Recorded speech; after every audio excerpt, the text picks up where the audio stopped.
Welcome to Schooling Around. Today we talk about one of the biggest social issues in our schools, internet dangers. We'll sit down with Oxford High School Principal Steve Wolf and Counselor Pam Fine, who will tell us why this subject became so significant they held special assemblies for kids and parents. Then we'll lighten up a bit and travel to Leonard Elementary, where they're off to see the wizard. Back in a moment.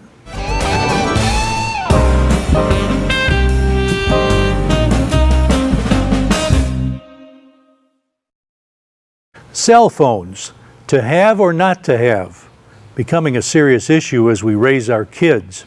They can be so handy and helpful, but in the wrong hands, the messages they transmit can destroy lives and break laws.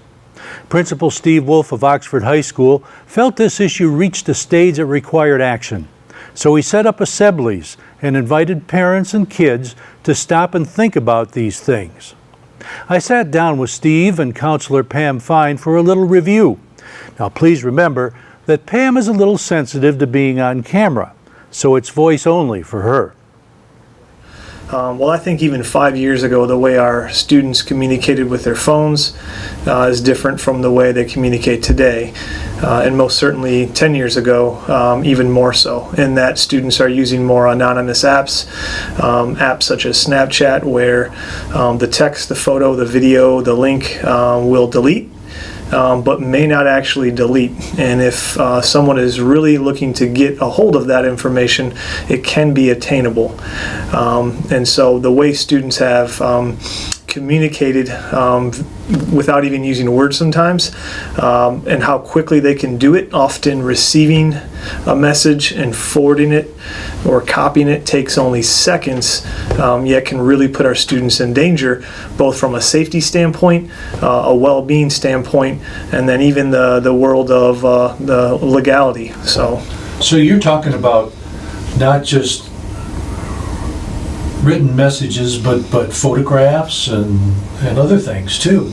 Yeah, I think gone are the days of students just going from text message to text message, and they are using far more, whether it's not just emojis, but images, pictures to represent a feeling, a thought, and that can be a positive thing, but can also be a real negative thing. And students can record other students and send them off to other classmates and represent someone in a negative light, and that can then expand quickly within minutes from being in one classroom or in the cafeteria to school-wide in seconds. And so I think how quickly things can grow is pretty scary.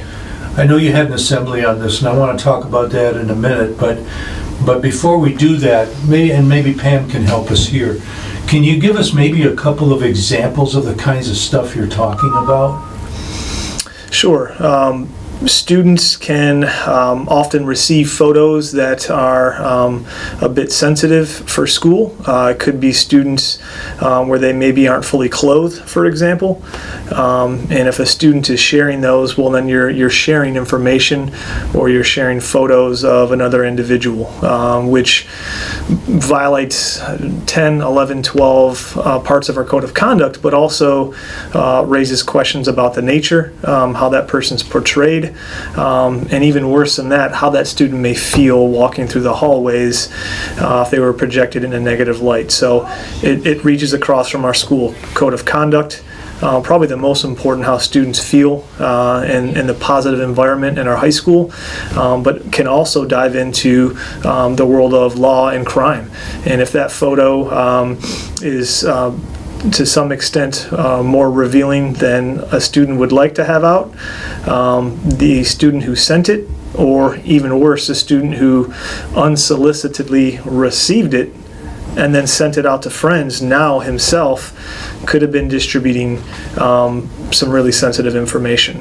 I don't think students realize that if your phone is connected and set up through the iCloud, for example, that just receiving a photo or a video means you've automatically copied it because it automatically is stored into the cloud. So that's considered copying information. Obviously, sending it to other friends means you've now distributed the information as well. And all that can take place in literally 3 seconds. And that student could have gotten themselves into quite a bit of trouble. And at some point, we are forced to call the police and get the police involved. And that is the very last thing we want to see happen. So one purpose of bringing in someone to speak with our students was to make them better aware, because we've been shocked year after year of the trouble students can get themselves into from a law standpoint. Okay, Pam, did you want to chime in on anything on that? Because you sit down, you talk to these kids every day. Yes, I do. So, Mr. Wolf, hit on a lot of what we're seeing. I've been here in Oxford 7 years, and I've always done the bully prevention, cyberbullying. So this issue of technology has always been what I've been a part of. I have seen a tremendous difference in the last couple of years. It's across the country. It's not an Oxford issue. It is a young teen issue, and it's getting younger and younger and younger. So part of the assembly was helping parents have awareness of that it is different. It's you could have had a child who graduated 3 years ago, and your 9th grader is experiencing a very different culture. So it is becoming much younger, and the Snapchat is by far the most popular, and students are snapping all day long, and they have just become very comfortable and inundated with being asked for all day long, send me a pic, and that's soliciting from a minor and so they're not allowed to ask to begin with, but we have a lot of students who are just getting asked over and over and over, and then they finally say fine, and they will send a picture that they should not, and that they probably weren't even comfortable sending in the first place. And what we have had happen is then that picture is, send me another one, or I'm going to share this, which ends up getting into blackmail. And so we have very young kids, very young children, who are getting caught up in a technology that they are not ready for emotionally to handle. So it was an awareness piece for parents, but the assembly for the kids was also kind of an empowerment piece of, you don't have to send that pic. No matter how many times someone asks you, like, what are strategies that you can have for saying no? What's a different way to say no? What's something you can do to, not go through with it? Who are people you can talk to? Just sort of empowering our students and getting a message out for their safety. There's a bullying connection here too. Stay tuned. It's not just a donation. It's a warm blanket. It's a bottle of clean water. It's a roof and a bed. It's knowing someone cares. It's feeling safe. It's a today that's better than yesterday. Every dollar you can spare helps so much more than you can imagine. Please donate now to Red Cross Disaster Relief. Your help is urgently needed.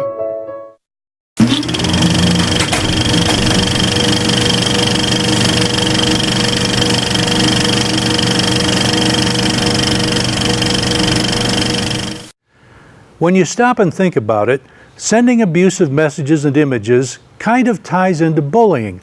More from Steve and Pam. I think our students have gotten very good. We've had a huge reduction in bullying at the high school, middle school. We've had a 69% reduction in bullying. I think our kids are very well versed on being mean to each other online. I think that we are actually pretty good on that. We have a lot of kids who jump in. We have a lot of kids who report if it does happen. We have kids who defend. But the sexting has not stayed with that trend. I don't think that they see it as bullying or harassment. and that was part of an education piece. And you were talking about legalities. If push comes to shove, there are ways to trace back who pushed the magic button and sent these things, right? Yeah, absolutely. Not in our world from a school standpoint, but that's why we reached out to some neighboring districts in Clarkston and Brandon and spoke with them about what resources they've used. And so they've brought in a computer crimes unit specialist from the Oakland County Sheriff Department. In this case, we brought in Detective John Elges, whose primary job is to investigate crimes from a computer standpoint, hence the name. So, for example, a Snapchat may disappear when a student receives it after a few seconds, is still out there in the cyber world. And when we receive statistics nationally combined with the discipline and behavior data that we run in Oxford, we can clearly see that half or more of 8th graders have received some form of nude or pornographic picture or video through their cell phones, and that is incredibly alarming. Of those photos or videos they receive, 80% of those end up online at some point. And so when Detective Elges comes in, he can provide information in a way that we can't from a school standpoint. Otherwise, it's just the principal or the dean of students or an administrator speaking to our students. So we wanted to make sure that we're hearing it straight from an expert themselves so they can really understand what they can get involved with and what the dangers are, school and from the legal world. Now, you had an assembly not too long ago on this subject. Was he one of the guests for that, or? He was, absolutely. And so he came in and spoke with parents. We always want to give them an opportunity to preview any of that content before our students receive it. So this was serious enough that you brought the parents into the picture. We brought our parents in, and it's a challenging thing to do because the topic is so sensitive. And I've danced around some of the words, but it is sexting. It is pornographic information. And so that is a tough pill to swallow when you're speaking to the parent of a 9th grader. But it's real, and if we don't address it head on and inform our parents, it can get further out of hand. So how do we guard against some of this? Pam has some ideas. Some bullet points of preventative ways, talking to your children, checking their phones, also like taking phones at night and having them charge in the kitchen after 10 p.m. At 10 p.m. Nothing good is going on after 10 p.m. that your children need to be using their phones. You're in the house with them. They don't need to contact you. Buy a $5 alarm clock. Let them get a good night's sleep. Let them get away from that imagery and that pressure. And I think that also would be a helpful strategy. And just communicating with your kids. They have a lot to say. And when we stop and listen to them, we're driven here by student voice. And what they're telling us is that this is an issue. It's an issue that they're all feeling. Okay, now the grumpy old man's going to say something. Why don't you make them check their phones at the door when they come into school? It's a very simple question with probably a complicated response or a series of responses. We could do that, and that's maybe not out of the question, but it's a tool that is pretty useful in many classrooms. Not critical. We shouldn't build a classroom or a curriculum around a device, but it can really enhance the learning experience, and so I think you see that threaded throughout Oxford Community Schools. If we simply collect the phones, have our students learned?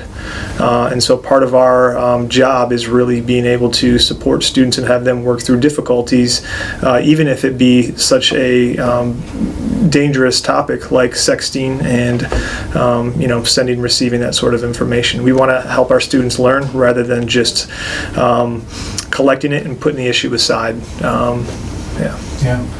And we do have a few safeguards. There are no cell phones in the bathrooms. When a student leaves the classroom, they have to leave their phone in the classroom.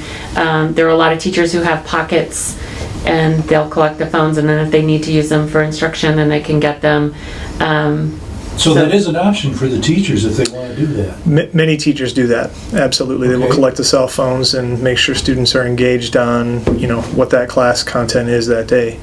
But we have to be honest, students are really creative and really savvy, and they will find a way, I guess. At the end of the day, they will find a way to get involved in that behavior, and we can mitigate it. So we're always up for discussions around better ways we can prevent that. But I think it starts first with informing our students of the dangers, informing our parents, and then helping them with some skills and communication to make sure the problem doesn't worsen.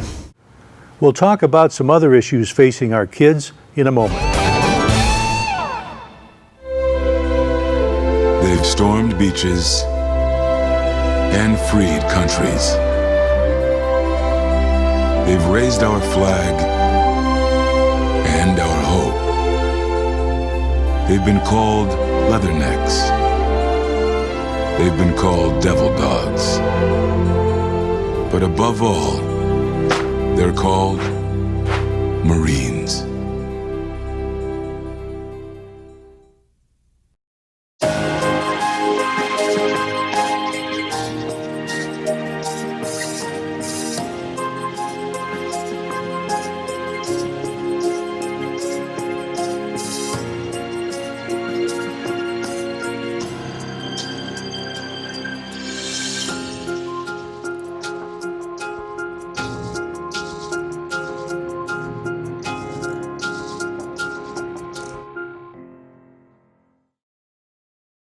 As we all know, there are a lot of other issues facing us and our kids. I thought I'd ask Steve and Pam what they're seeing in Oxford. Our other prominent issue would be vapes. We have a lot of students vaping and carrying vapes on them, and they've gotten very creative, the makers of vapes. I feel as if they're marketing them towards kids or keeping them concealed. So they come in a lot of different shapes and sizes, and so we deal with that a lot, and what the assembly dealt with, and I would say those are our two biggest issues.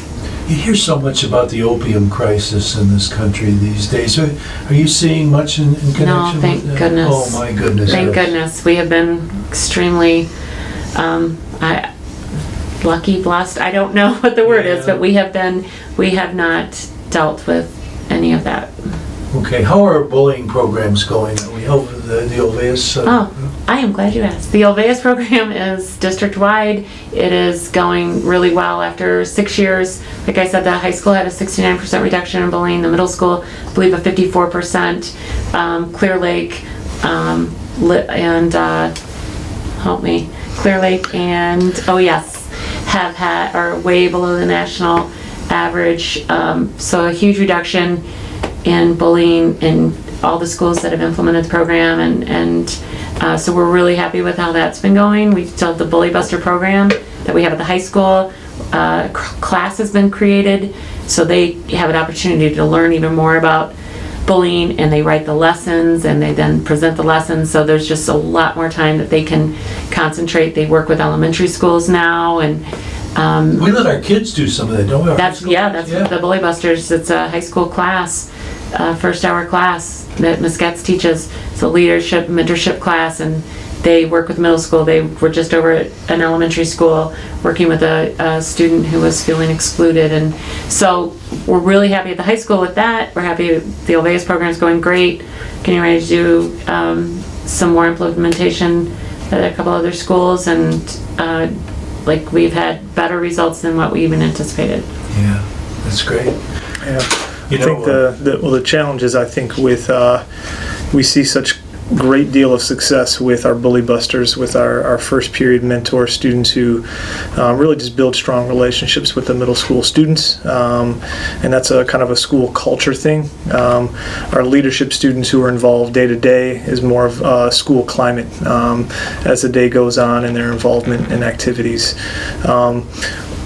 We've seen that huge improvement in bullying But from the online world and from a sexting standpoint,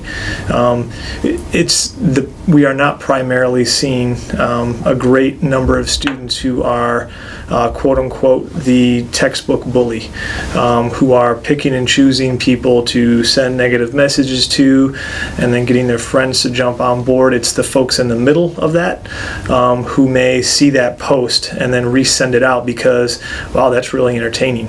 Well, now you've just contributed to that bullying that may have taken place, and that may have been 2 people or 200 people, I don't know. And so I think the Mentor and Bully Buster program I think has had a great impact not only in our school but also with a lot of the online issues.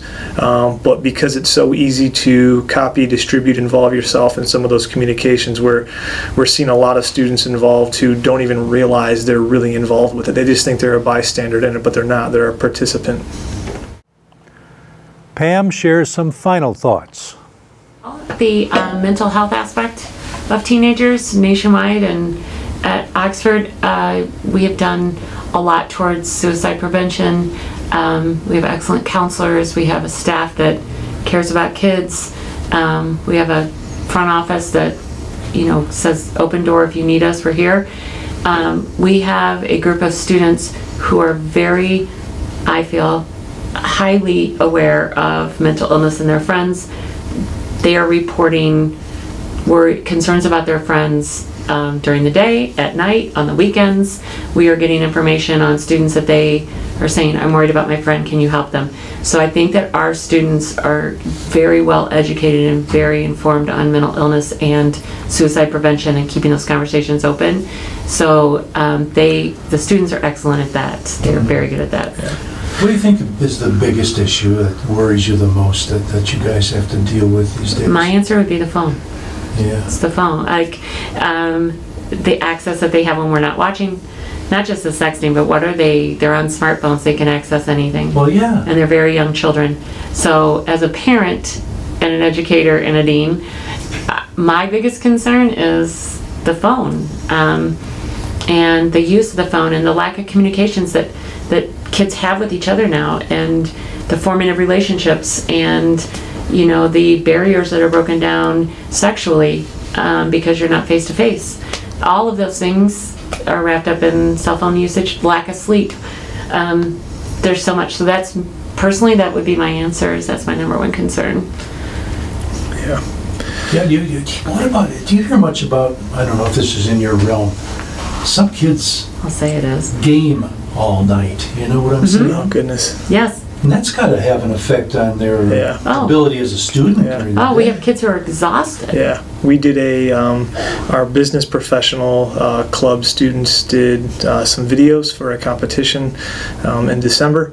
And in our December Oxford newsletter, our blog, we highlighted one of those pieces that our students did, and it was on lack of sleep because students are so connected to their devices or their gaming systems, and kind of just putting those aside, I think will have a great improvement on their mental health, their well-being in general.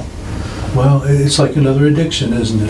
Oh, it's absolutely an addiction. For sure. Yeah. It's absolutely. For sure. When they lose their phone, I've had, like, you see them, they're crying or they're extremely upset. I have to have it. I have to have my phone. Yeah. So it's just this group that we're seeing that this has been their life since 4th grade or 5th grade, or even when they're 1 or 2, they're handed a device to play a game in the car or to watch a movie, or so that's been their entertainment their entire lives, and that's now their communication system. It's their dating system, and we just have to embrace ourselves in that world because that is their world, and help them negotiate it better than they are.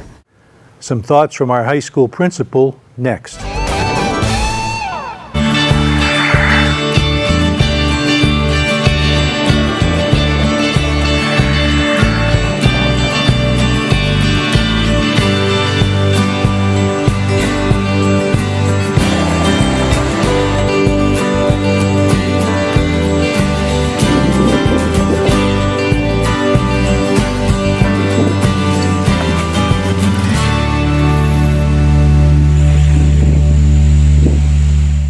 These are serious issues causing serious problems.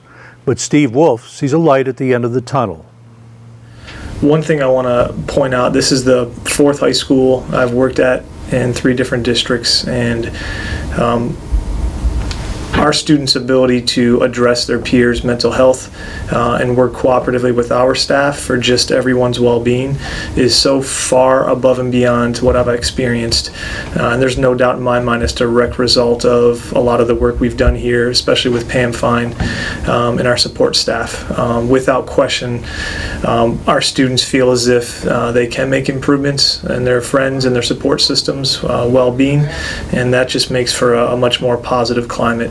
And it's like something I've never seen before in any high school. I think it's a theme here. I've noticed that we aren't afraid to address topics that we're concerned about, even if we don't have all the answers. And the Internet Dangers Assembly, which addressed the sexting and some of the pornographic information, was a great example of that. We're not afraid to put it out to our parents and say, it's a problem, it's a concern, here are the efforts we're trying to make, but we haven't quite yet figured it out yet. And I think that makes us really unique. As I was listening to Steve and Pam, my elderly mind was recalling how my biggest phone problem with my own kids was managing an extension telephone. My, how things have changed. Next, let's lighten things up a bit, but we won't be in Kansas anymore. Here's to the things that can keep us safe. Those we use all the time with hardly a thought. Those that are silently standing by to save our lives. And now, those that we carry with us everywhere we go. Many mobile devices will now bring you wireless emergency alerts, real-time information directly from local sources you know and trust. With the unique sound and vibration, you'll be in the know, wherever you are. I don't know when you're watching this, but the Leonard Elementary Theater Group is presenting a musical at the Performing Arts Center on February 10th. They're off to see The Wizard. Lauren Locascio is their director. At the end of the 2015-2016 school year, I attended the talent show here, and I was really impressed by the number of kids that had a great deal of confidence in getting up on stage and performing in front of their peers. I was also really impressed by how supportive the other kids were, the kids in the audience. And the kids were all very creative, and they were funny, and I thought, this would be a great school to do something like this at. And I knew that this school is very open, especially to new creative ideas. And they teach the kids to be risk takers, and they often do that by example. So I had a good idea that they would get on board, and they really were. They jumped in, and they were so supportive. So what's the play that you're doing this year? This year we're doing The Wizard of Oz. And when is that going to be? And that's going to be February 10th at 6 o'clock at Oxford High School. Was it were there unique challenges with this particular play? There were. This play is quite a bit longer. Last year we did The Lion King Kids, which is about 45 minutes. This play runs a little bit over an hour, and there are a lot of cast members. We went from having about 32 kids to having about 43, and we have a lot of kindergartners and younger kids in the show. So there were some we definitely had to learn how to work with so many kids, kids of different age groups, and during rehearsals and that.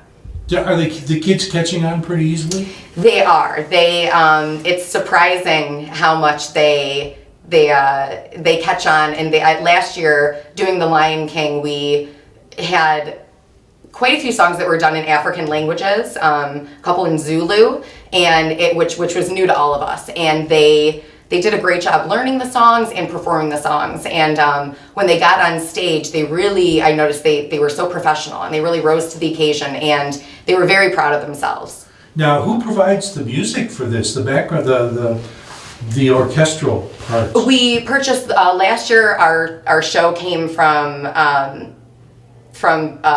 Broadway Junior, from MTI, Music Theater International. This year, our show comes from Tams Whitmark. So they provide us with all the scripts and all the background music. So the kids have learned with a CD that has all the vocals on it, and then after some time we take away that vocal backtrack and they use the performance CD, and so it's just them. Okay. Now again, the performance is going to be in the Performing Arts Center Yes, at the Performing Arts Center at Oxford High School. on Saturday. Saturday, February 10th, 6 o'clock. And tickets are available at the door. So you think you're going to do this again next year? We are, the theater club is definitely going to continue. We've learned every year it's a learning process. I'm new to all of this as well. And so we are going to change things up next year. It's really going to be completely kid driven. The kids are going to write the stories, they're going to direct them, they're going to do the scenery and the costumes, and it's going to be all them. These kids are from all the elementary grades. The proceeds from the ticket sales will go towards their next production. That's Schooling Around for this week. Thanks to Kyle Snades at the controls, Dan Zweiss at the editing desk, and you for watching. This is Oxford Community Television, keeping it local.